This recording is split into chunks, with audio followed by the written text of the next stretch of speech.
नेपाल में आज 4 बार भूकंप की झटकों से धरती हिल उठी। 2:25 पर शुरू हुए ये भूकंप के झटके लगातार 4 बार तक नेपाल में महसूस किए गए। 2:25 पर सबसे पहले आए भूकंप की तीव्रता 4.3 मापी गई। वहीं 2:53 पर इसकी तीव्रता 6.2 तीव्रता नापी गई थी। इसके बाद लगातार 2 बार और भी भूकंप के झटके महसूस किए गए। वैज्ञानिकों के मुताबिक नेपाल के कांडा इलाके में ये इपिक सेंटर माना जा रहा है और ये हिमालय रेंज, जो कि भारत और नेपाल की सीमा से सटी हुई हिमालय रेंज है, वहां पर इसका एपिक सेंटर माना गया है। कांडा इलाके में अच्छी खासी तबाही के सबूत भी अब तस्वीरों के जरिए मिलने लगे हैं। कई घर ध्वस्त हुए हैं और वहीं कई घरों के दीवारों में दरार महसूस की गई है। दीवारें और लोग वहां पे दहशत में अपने अपने इलाकों को खाली करके चले गए हैं। नेपाल के इन भूकंप का प्रभाव दिल्ली, एनसीआर और भारत के कई इलाकों में, कई राज्यों में भी देखने को मिला। खासतौर से लखनऊ, उत्तर प्रदेश, दिल्ली और जयपुर में भी इसके झटके महसूस किए गए। दिल्ली एनसीआर में महसूस हुए भूकंप के तेज झटके, लोग हुए हैरान। आपको बता दें कि भूकंप के झटके सुबह मेघालय के राज्य में महसूस हुए थे और उसके बाद जो है दिल्ली एनसीआर समेत उत्तर प्रदेश, उत्तराखंड में भी महसूस हुए हैं। बताया ये जा रहा है कि भूकंप का केंद्र जो था वो नेपाल था और सबसे पहले 2:25 पर 5.5 मैग्नीट्यूड का रहा। उसके बाद 2:51 पर 6.2 मैग्नीट्यूड का भूकंप का झटका महसूस किया गया है और उसके बाद से देखा ये जा रहा है कि अलग अलग जगहों पर जो है झटके हुए और ऐसे में लोग काफी परेशान हुए, घरों से बाहर निकल आए, दफ्तर से बाहर निकल आए। हालांकि अभी तक किसी जान माल के नुकसान की कोई खबर नहीं है, लेकिन जिस तरीके का भूकंप था ये और माना ये जा रहा है कि मैग्नीट्यूड 6.2 था, तो ऐसे में नेपाल के आसपास के इलाकों में हो सकता है कि जान माल का नुकसान हो, लेकिन फिलहाल अभी इस तरीके की कोई खबर नहीं आई है। लेकिन भारत में इसका ट्रेमर साफ देखा गया है, लेकिन फिलहाल किसी भी जान माल के नुकसान की खबर नहीं बताई गई है। कैमरा पर्सन जहांगीर के साथ पल्लवी झा, दिल्ली, न्यूज़ 24। भारत के कई हिस्सों में आज भूकंप के झटके महसूस किए गए। जानकारी के मुताबिक नेपाल 1 घंटे में 4 बार हिल गया। जानकारी के मुताबिक पहला झटका 2:25 पर 4.6 तीव्रता का रहा। 2:51 पर दूसरा झटका 6.2 तीव्रता का रहा। इसके बाद तीसरा झटका 3:06 पर 3.6 तीव्रता का रहा। चौथा झटका 3:19 पर 3.1 तीव्रता का झटका आया। 1 घंटे में नेपाल में कुल 4 बार भूकंप के झटके महसूस किए गए। भूकंप के झटके उत्तराखंड और उत्तर प्रदेश समेत कई राज्यों में महसूस किए गए। झटका इतना जोरदार था कि लोग बड़ी बड़ी बिल्डिंगों से बाहर निकल आए। कैमरा पर्सन धर्मेंद्र साहू के साथ अशोक तिवारी, लखनऊ, न्यूज़ 24। नांदेड़ के डॉक्टर शंकर राव चौहान सरकारी अस्पताल में 36 घंटे में 31 मरीजों की मौत से खलबली मची हुई है। मरने वालों में 12 नवजात शिशु भी शामिल थे। परिजनों का आरोप है कि उनके मरीजों को सही समय पर मदद नहीं मिली, दवाइयां नहीं मिली, इसके चलते उनकी मौत वहां पर हुई है।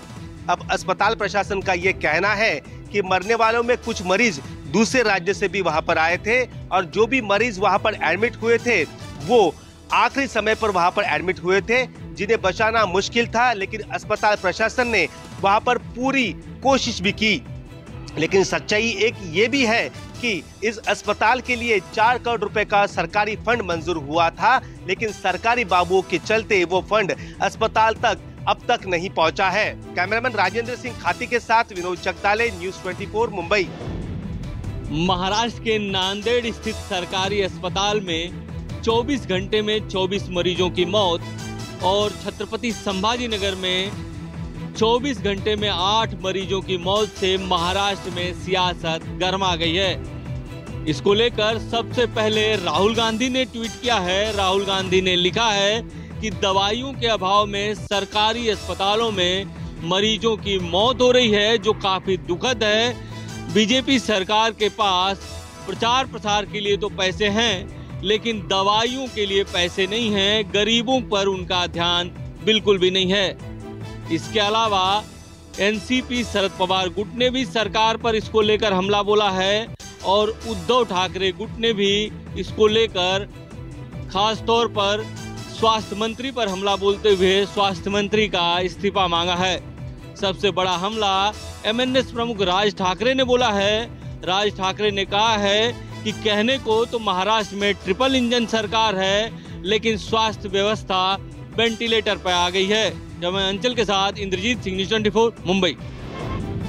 दिल्ली पुलिस के स्पेशल सेल के द्वारा एसआई के 3 मोस्ट वांटेड आतंकियों की गिरफ्तारी के बाद कई बड़े खुलासे हो रहे हैं। शहनवाज समेत 2 अन्य आतंकियों की जब गिरफ्तारी हुई और पूछताछ में यह पता चला है कि ये आतंकी अयोध्या के राम मंदिर, अक्षरधाम मंदिर और इसके साथ साथ मुंबई के छाबड़ा हाउस समेत जो वीवीआईपीज हैं और देश के बड़े नेता हैं, उनकी रूट्स की रेकी की थी। यानी कि आने वाले समय में, त्योहारों के समय, ये बड़े धमाके की साजिश रच रहे थे। और यहाँ तक कि पूछताछ में यह भी पता चला है कि 26/11 हमले जैसा कुछ और बड़ा प्लान कर रहे थे। हैदराबाद से भागा हुआ घोरी जो पाकिस्तान में बैठा हुआ है आतंकी, उसने इन सभी तीनों आतंकी समेत जो स्लीपर सेल के अन्य लोग हैं, उन्हें बाकायदा ऑनलाइन आतंक की ट्रेनिंग दे रहा था। पूछताछ में यह भी पता चला है कि आईएसआई के लिए ये सभी काम करते हैं और आईएसआईएस के लिए एक बड़ी प्लानिंग रख रहे थे, देश में बड़ा धमाका करने की। कैमरामैन सुनील के साथ दीपक दुबे, न्यूज़ 24 दिल्ली। जम्मू कश्मीर के राजौरी जिले के कालाकोट के घने जंगलों में आतंकियों और सुरक्षा बलों के बीच मुठभेड़ चल रही है। ये मुठभेड़ बीते कल शुरू हुई थी, जब हमारे जवानों को ये इनपुट मिला था कि कालाकोट के इन घने जंगलों में आतंकी मौजूद हो सकते हैं और उसी के चलते भारतीय सेना, जम्मू कश्मीर पुलिस के स्पेशल ऑपरेशन ग्रुप के जवान और सीआरपीएफ के जवानों की ओर से एक जॉइंट कॉर्डन सर्च ऑपरेशन शुरू किया जाता है। और इन घने जंगलों में छिपे बैठे आतंकी जो हैं, हमारे बहादुर जवानों पर फायरिंग करते हैं। हमारे जवान बेहद ज्यादा अलर्ट थे, तुरंत मोर्चा संभालते हैं और कायर पाकिस्तान द्वारा पाले गए आतंकियों की फायरिंग का मुंहतोड़ जवाब देते हैं। जो जानकारी सूत्रों से मिली है, उसके मुताबिक आतंकियों की संख्या 2 से 3 हो सकती है। हमारे जवानों की यही कोशिश रहेगी कि जितनी जल्दी हो सके तमाम आतंकियों को जहन्नुम पहुंचाया जाए। कैमरामैन पवन के साथ पंकज शर्मा, न्यूज़ 24, कालाकोट, राजौरी। दिल्ली पुलिस के स्पेशल सेल ने आज सुबह जो न्यूज़ पोर्टल है न्यूज़ क्लिक, उसके काम करने वाले 30 से ज़्यादा लोगों के यहाँ छापेमारी की। और ये दरअसल ये छापेमारी सुबह 6 बजे के आसपास शुरू हुई थी। दरअसल ये पूरा मामला साल 2021 में प्रकाश में आया था, जब ये जानकारी निकल कर आ रही थी। जो न्यूज़ क्लिक है उससे जुड़ी हुई जानकारी थी कि वहाँ पर करीब 38 करोड़ रुपए का संदिग्ध लेन देन की जानकारी हुई थी, जिसके बाद जो है इस संबंध में दिल्ली पुलिस की ईओडब्ल्यू ने मामले की जांच शुरू की। और उसके बाद ये मामला क्योंकि मनी लॉन्ड्रिंग से जुड़ा हुआ था, तो ईडी यानी कि एनफोर्समेंट डायरेक्टरेट ने इस की इन्वेस्टिगेशन शुरू की। और अब दिल्ली पुलिस की स्पेशल सेल ने इस संबंध में एक एफआईआर दर्ज की यूएपीए के तहत। और उसी संबंध में, उसी एफआईआर के सिलसिले में आज सुबह ये तमाम जगहों पर रेड्स की गई और 30 से ज़्यादा ठिकाने जो बताया जा रहा है कि दिल्ली के अलावा नोएडा और गाज़ियाबाद में हैं, वहाँ पर ये रेड्स की गई। और अब ज़्यादातर दिल्ली पुलिस की स्पेशल सेल की टीम्स जो हैं वो वापस लौट चुकी हैं। और सभी जो टीमें गई हुई सभी के हाथ में लैपटॉप्स और मोबाइल फ़ोन्स थे, जो उन घरों से उन तमाम लोगों के, उन जर्नलिस्ट और स्टाफ के लोगों से सीज़ किए गए हैं। कमिश्नर हरविंदर डिलन के साथ विमल कौशिक, न्यूज़ 24 दिल्ली। कल बिहार सरकार ने जाति आधारित गणना को जारी किया था और आज मुख्यमंत्री नीतीश कुमार ने ऑल पार्टी मीटिंग बुलाई है। बिहार की तमाम 9 जो पॉलिटिकल पार्टी है, सभी के नेताओं को आज इस मीटिंग में बुलाया गया है। मुख्यमंत्री सचिवालय में यह मीटिंग रखी गई है और मीटिंग शुरू भी हो चुकी है। तमाम नेता यहां पहुंच गए हैं और सबसे बड़ी बात है कि मुख्यमंत्री ने कल जो कहा था कि ये केवल जाति सर्वेक्षण है, इसके बाद आर्थिक और सामाजिक सर्वेक्षण को भी लाया जाएगा। तो निश्चित रूप से आज जो बैठक चल रही है उसमें सामाजिक और आर्थिक जो सर्वेक्षण है उसको लेकर भी मंथन किया जा रहा है। सबसे बड़ी बात है कि बीजेपी की अगर माने तो बीजेपी बार बार कह रही है कि जो आंकड़े आए हैं यह केवल और केवल बिहार के जनता के मन में एक भ्रम पैदा करने वाली स्थिति हो गई है। कैमरामैन सनी के साथ सौरभ कुमार, पटना, न्यूज़ 24। बिहार में जाति आधारित गणना की रिपोर्ट सामने आने के बाद अब सवाल उठ रहे हैं सामाजिक और आर्थिक सर्वे रिपोर्ट का। हालांकि अधिकारियों की माने तो जल्द ही सामाजिक और आर्थिक सर्वे की रिपोर्ट भी सामने लाया जाएगा और इससे ये पता चल पाएगा कि जो जातियों की गणना हुई है उन जातियों की सामाजिक और आर्थिक स्थिति वर्तमान में क्या है। यह भी जारी करने वाला बिहार देश का पहला राज्य बनेगा। जातीय गणना की रिपोर्ट होने के बाद बिहार देश का पहला राज्य बन चुका है जहां पर जातीय गणना की रिपोर्ट सार्वजनिक की गई हैं और सामने लाई गई हैं। इसके अलावा इस रिपोर्ट से कई बड़े खुलासे भी हुए हैं। यह भी सामने आया है कि जिस तरीके से बिहार में ओबीसी के साथ ही अब ईबीसी की जो आबादी है वो काफ़ी तेज़ी से बढ़ी है और कुल जनसंख्या का 36% ईबीसी मौजूद एसबीसी की आबादी है। और इसके साथ ही अब मांग जो उठी है वो ये उठी है कि अब आरक्षण का दायरा बढ़ाया जाए। अब नए सिरे से एक कवायद शुरू हो चुकी है इस जातीय गणना की रिपोर्ट पर। कैमरामैन सनी के साथ अमिताभ ओझा, पटना न्यूज़ 24। कांग्रेस के सीनियर नेता और मेंबर पार्लियामेंट राहुल गांधी के दौरे का आज अमृतसर में दूसरा दिन था और वहीं राहुल गांधी लगातार ही गोल्डन टेम्पल में आ रहे हैं और कल जिस तरह राहुल गांधी ने श्री दरबार साहिब में माथा टेका और वहां अंदर जाकर सेवा भी की और आज राहुल गांधी सीधे श्री दरबार साहिब की परिक्रमा में नतमस्तक हुए और सीधा वो लंगर हाल में चले गए। राहुल गांधी ने सबसे पहले लहसुन को साफ़ किया और उसके बाद बर्तन साफ़ करने की सेवा की। सारे का सारा जो उनका दौरा है बिल्कुल ही निजी रखा गया है। किसी भी कांग्रेसी को इसमें आने की इजाज़त नहीं दी गई है। फिलहाल सभी की नज़रें राहुल गांधी के इस दौरे के ऊपर लगी हुई हैं। कैमरामैन गंभीर सिंह राणा के साथ विशाल इंग्लिश न्यूज़ 24 अमृतसर। 2023 में होने वाले विधानसभा चुनाव और अगले साल होने वाले लोकसभा चुनाव को देखते हुए बीजेपी ने अपने संगठन को जमीन पे और मजबूत करने का फैसला लिया है। इसके तहत बीजेपी अब विस्तारक योजना शुरू करने जा रही है। विस्तारक योजना का मतलब ये है कि पार्टी हर विधानसभा और लोकसभा क्षेत्र में विस्तारकों की बड़ी संख्या में नियुक्ति करेगी, जो कि पार्टी के आंख, नाक और कान होंगे। जमीनी हकीकत से वो पार्टी की केंद्रीय लीडरशिप को रूबरू करवाएंगे और उसी के हिसाब से पार्टी अपनी चुनावी रणनीति बनाएगी। पार्टी ने इससे पहले 2019 में भी इसका उपयोग किया था, यानी विस्तारकों की फौज को जमीन पे उतारा था और उसका लोकसभा चुनाव में बहुत बेहतर परिणाम देखने को मिला था। इस बार भी जमीन पे स्थिति काफ़ी संघर्षपूर्ण होती दिख रही है तमाम राज्यों में और लोकसभा चुनाव में, क्योंकि इंडिया गठबंधन भी एक साथ ऐसी उम्मीद है कि मिलकर चुनाव लड़ेगा। ऐसे में चुनौती बड़ी है, लिहाजा बीजेपी एक बार फिर से विस्तारकों की बड़ी फौज जमीन पर उतारने जा रही है, जो कि जमीनी हकीकत से केंद्रीय नेतृत्व को रूबरू कराएगी और उसी हिसाब से पार्टी चुनावी रणनीति बनाएगी। कैमरामैन संजय के साथ कुमार गौरव, न्यूज़ 24 दिल्ली। इस साल के आखिर में होने वाले राजस्थान के विधानसभा चुनाव में बीजेपी 1-to-1 मार्किंग के आधार पर अपने प्रत्याशियों के नाम चयन कर सकती है। दरअसल बीजेपी की कोशिश इस बार राजस्थान में अशोक गहलोत सरकार और हनुमान बेनीवाल को पटकनी देने की है और उसी के आधार पर पूरी चुनावी स्ट्रेटेजी भी तैयार की जा रही है और कहा जा रहा है इसी के तहत केंद्रीय मंत्री गजेंद्र सिंह को खुद मुख्यमंत्री अशोक गहलोत के सामने पार्टी उतार सकती है। दिया कुमारी को पार्टी सीपी जोशी विधानसभा अध्यक्ष के सामने चुनाव मैदान में उतारेगी।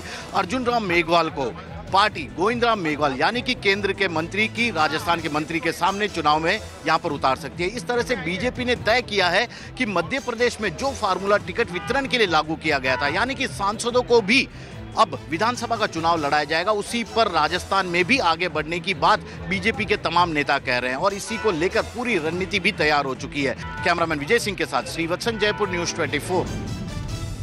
भोपाल में मेट्रो जो है उसका ट्रायल रन यहाँ पर आज से शुरू हुआ है। आप देखेंगे तो यहाँ पर मुख्यमंत्री शिवराज सिंह चौहान इसी सुभाष नगर जो मेट्रो स्टेशन है जो बनाया गया है अभी यहाँ पर, उसमें सवार होकर रानी कमलापति मेट्रो स्टेशन तक जाएंगे। ये करीब जो देख रहे हैं ये ट्रायल रन की तस्वीरें देख रहे हैं, जिसमें मुख्यमंत्री शिवराज सिंह चौहान के साथ साथ जो सरकार के मंत्री हैं वो भी स्थानीय विधायक यहाँ पर आपको दिखाई देंगे। इस ट्रायल रन के जरिए जो ये पूरा ट्रैक जो है इसमें 5 अलग अलग स्टेशन हैं, लेकिन अभी जो ट्रायल रन किया जा रहा है मेट्रो का, उसमें ये सुभाष नगर मेट्रो जहां पर मुख्यमंत्री शिवराज सिंह चौहान ने इस ट्रायल रन को हरी झंडी दिखाकर रवाना किया है और खुद इस पूरे प्रोजेक्ट में ट्रायल रन की शुरुआत की है। इंदौर में ट्रायल रन हो चुका है और अब ये भोपाल में ट्रायल रन किया जा रहा है। चुनाव से पहले इस बात की कोशिश है कि जनता को एक संदेश देने की कि मेट्रो का जो प्रोजेक्ट है वो दरअसल उसमें शिवराज सिंह चौहान की सरकार ने इसे पूरा किया। कैमरा पर्सन कमलेश व्यास के साथ विपिन श्रीवास्तव, न्यूज़ 24 भोपाल। बिहार में जातीय जनगणना की रिपोर्ट सार्वजनिक होने के बाद से ही उत्तर प्रदेश में भी बीजेपी के सहयोगी दलों ने जातीय जनगणना का मुद्दा उठा दिया है। एनडीए के घटक दल अपना दल और सुभाषपा ने भी जातीय जनगणना कराने की मांग उठाकर बीजेपी पर दबाव बढ़ा दिया है, जबकि निषाद पार्टी ने जातीय जनगणना को भरमाने का प्रयास बताया है। अपना दल इसके अध्यक्ष अनुप्रिया पटेल का कहना है कि उनकी पार्टी हमेशा से ही जातीय जनगणना कराने की पक्षधर रही है और इस मुद्दे को सड़क से लेकर संसद तक भी उठाती रही है। वहीं सुभाषपा का कहना है कि उनकी पार्टी का गठन ही इस मुद्दे की लड़ाई को लेकर हुआ है। पार्टी विधानसभा में इस मुद्दे को कई बार उठा चुकी है। हर वर्ग की हिस्सेदारी की लड़ाई सत्ता के भीतर और बाहर रहकर भी लड़ती रही है। सुभाषपा रोहिणी आयोग की रिपोर्ट को भी लागू कराने की मांग कर रही है। इस बीच बसपा प्रमुख मायावती और कांग्रेस ने भी यूपी में जातीय जनगणना कराने की मांग कर दी है। फिलहाल बीजेपी ने इस मामले में चुप्पी साध रखी है। कैमरा पर्सन धर्मेंद्र साहू के साथ अशोक तिवारी, लखनऊ, न्यूज़ 24। MiG-21 लड़ाकू विमान अब भारतीय वायुसेना के हिस्सा नहीं रहेंगे। जी हां, यह जानकारी दिया है वायुसेना चीफ ने। उन्होंने बताया कि हमने तेजस फाइटर जेट के LCA Mark 1A की 83 खेप के लिए एक कॉन्ट्रैक्ट पर साइन किया है। वायुसेना चीफ ने कहा कि हम तेजस LCA Mark 1A के कुल 180 विमान चाहते हैं। VR चौधरी ने बताया कि हमें अभी 97 और ऐसे विमानों की जरूरत है। भारतीय वायुसेना चीफ मार्शल VR चौधरी ने प्रेस कॉन्फ्रेंस में जानकारी देते हुए कहा कि हम साल 2025 तक MiG-21 लड़ाकू विमानों को उड़ाना बंद कर देंगे और उनकी जगह LCA तेजस विमान लेंगे। 1 महीने के भीतर ही MiG-21 स्क्वाड्रन को सेवा से हटा लिया जाएगा। यह विमान हवा से हवा, हवा से सतह पर मार करने के लिए सबसे सटीक हथियार है। यह विमान वजन में भी हल्का है। इसे हिंदुस्तान एरोनॉटिकल लिमिटेड ने बनाया है। यह अपनी श्रेणी का सबसे हल्का और सबसे छोटा सुपरसोनिक लड़ाकू विमान साबित होगा। कैमरा पर्सन नितिन के साथ पवन मिश्रा, न्यूज़ 24, दिल्ली। मनरेगा और आवास निधि के बकाये भुगतान को लेकर बंगाल के लोग दिल्ली के जंतर मंतर पर हल्ला बोल रहे हैं। अभिषेक बनर्जी की अगुवाई में लोकसभा और राज्यसभा के तमाम सांसद दिल्ली के जंतर मंतर पर धरना प्रदर्शन किया और उन्होंने एक सिरे से मांग की कि केंद्र सरकार के पास 15,000 करोड़ रुपए के बकाये का भुगतान केंद्र सरकार जल्द से जल्द करे। बीते 2 दिनों से तृणमूल कांग्रेस के लोकसभा और राज्यसभा के सांसद दिल्ली में केंद्रीय मंत्री गिरिराज सिंह से मुलाकात का वक्त मांग रहे हैं, लेकिन बार बार केंद्र सरकार के मंत्री की तरफ से उन्हें मिलने का वक्त नहीं दिया जा रहा है। लिहाजा पहले दिल्ली के राजघाट पर तमाम लोकसभा और राज्यसभा के सांसदों ने धरना दिया और उसके बाद दिल्ली के जंतर मंतर पर हजारों की तादाद में लोग यहां पहुंचे। हालांकि इस दिल्ली के जंतर मंतर पर दिए गए धरना पर बीजेपी के नेता शुभेंदु अधिकारी ने तंज कसा है और कहा है कि भ्रष्टाचार से ध्यान भटकाने के लिए ही तृणमूल कांग्रेस की तरफ से राजनीतिक ड्रामा किया जा रहा है। कैमरामैन अविनाश के साथ ऋषिकेश कुमार, न्यूज़ 24, दिल्ली। निम्न दबाव बनने की वजह से पश्चिम बंगाल के जहां पे जल स्तर लगातार गंगा नदी हो या समुद्र नदी का बढ़ते जा रहा है और वहीं पे तेज गति के साथ में मूसलाधार बारिश हो रही है। यहाँ पे कह सकते हैं कि पश्चिम बंगाल के 7 जिलों में अलर्ट जारी किया गया है, जहां पे बाढ़ की स्थिति बनती जा रही है। मालदा हो, मेदिनीपुर हो, हावड़ा हो, हुगली हो और ऐसे बर्दवान हो, कई जिलों में लगातार पानी बढ़ते जा रहा है। कई लोगों के घरों में पानी घुस चुका है और मालदा में जो स्थिति बनी हुई है कि लगातार मालदा के जो लोग हैं उनके घरों में पानी बढ़ते जा रहा है। डीवीसी का पानी छोड़े जाने की वजह से निचले इलाकों में लगातार लोगों के घरों में पानी घुसते जा रहा है। तो कह सकते हैं कि अलीपुर मौसम विभाग ने साफ तौर पर कहा है कि बंगाल में लगातार 3 दिन तक ऐसे ही मूसलाधार बारिश होती रहेगी, जिसके वजह से पूरी तरह से ट्रैफिक व्यवस्था भी चरमरा गई है और निचले इलाकों में जल भर गया है, जिसकी वजह से लोगों को काफी परेशानियों का सामना उठाना पड़ रहा है। कैमरामैन विनोद के साथ मनोज पांडे, न्यूज़ 24, कोलकाता। टेस्ला के सह संस्थापक और स्पेसएक्स के CEO एलन मस्क ने कनाडा के प्रधानमंत्री जस्टिन ट्रूडो की जमकर आलोचना की है। एलन मस्क ने जस्टिन ट्रूडो पर अभिव्यक्ति की आज़ादी को कुचलने का आरोप लगाया है। मस्क का ये बयान तब आया है जब हाल ही में कनाडा ने ऑनलाइन स्ट्रीमिंग सेवाओं को लेकर नया नियम बनाया है। इस नए नियम के तहत ऑनलाइन स्ट्रीमिंग सेवाओं को सरकार के नियामक नियंत्रण के साथ औपचारिक रूप से पंजीकरण कराना जरूरी है। ग्रीनवॉल्ड ने एक्स पर पोस्ट किया, दुनिया की सबसे दमनकारी ऑनलाइन सेंसरशिप योजनाओं में से एक लेस कनाडाई सरकार ने घोषणा की है कि पॉडकास्ट की पेशकश करने वाली सभी ऑनलाइन स्ट्रीमिंग सेवाओं को नियामक नियंत्रण की अनुमति लेने के लिए औपचारिक रूप से सरकार के साथ पंजीकरण कराना जरूरी है। इस पर प्रतिक्रिया देते हुए एलन मस्क ने कहा, ट्रूडो कनाडा में अभिव्यक्ति की आज़ादी को कुचलने की कोशिश कर रहे हैं, जो काफ़ी शर्मनाक है। कैमरा पर्सन संजय यादव के साथ अंकुश जायसवाल, न्यूज़ 24 मुंबई। श्रीनगर के ऐतिहासिक घंटाघर से आज यहाँ पर सीआरपीएफ महिला अफसरों की बाइक एक्सपेडिशन रैली शुरू हो गई। ये जो बाइक एक्सपेडिशन रैली है ये एक साथ आज एक तो श्रीनगर के ऐतिहासिक लाल चौक से और दूसरा कन्याकुमारी और शिलोंग से चली है और इसमें सीआरपीएफ की करीब 150 महिला अफसर अधिकारी हिस्सा ले रही है, जो 10,000 किलोमीटर का सफर तय करने के बाद 31 अक्टूबर को गुजरात में ये रैली पूरी हो जाएगी। इस कार्यक्रम का मुख्य उद्देश्य जो है वो महिलाओं का सशस्त्रीकरण है। सीआरपीएफ के इतिहास में ये पहली बार इस तरह से इतनी बड़ी women's officers bike expedition rally निकाली जा रही है, जिसकी शुरुआत यहाँ श्रीनगर के ऐतिहासिक लाल चौक से काफी खुशगवार माहौल में की गई। कैमरामैन रशीद के साथ आसिफ श्रीनगर, न्यूज़ 24।